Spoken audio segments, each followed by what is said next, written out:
Is that because some of the gilts could be presenting heat and then low feed intake, or no? Absolutely. That's exactly what's happening. And, some survey work that's been done on that, and you have to first define how are you going to detect ovarian activity in a market gilt, right? Mm-hmm. And our typical methods in GDU barns is not effective, very effective even for replacement females, let alone to say, is the ovary been turned on?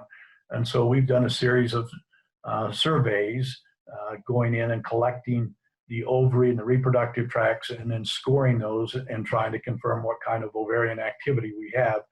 And in some of the survey work that Tim Zabransky's been involved with in part of doing the studies for us at the University of Missouri, is showing that we can have as much as 15% of the gilts that have ovarian activity. And when we got ovarian activity, we're going to see gilt feed intakes being decreased and also nutrients being partitioned toward reproductive tract development. And so as you do this temporary suppression, you just keep all those nutrients flowing to lean growth and tissue growth and not necessarily to growth for the reproductive tract. So some pretty interesting stuff. Yes. And even into Europe, because they've had entire males in their pens, they're seeing a higher incidence of, they call it unwanted pregnancies. Mm. And so they're getting a number of gilts that are coming in that are carrying embryo into processing. And so, then they start to try to separate sex, and some of those kind of things become really a challenge. Right.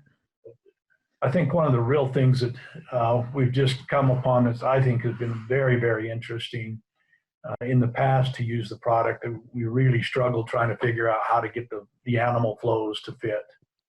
And today, what we find, if we use mixed gender, both treating the males and the females in the same pen, Okay. it just makes a lot of sense because you take the males out first, Mm-hmm. you leave the gilts in a little longer. Right. You don't have to have separate sex feeding programs. You feed the gilts the same program you feed the males. And when you get through, you just have a lot more calories or a lot more pounds of pork produced per finishing space. Yeah. So it's some really pretty neat technology. Yeah.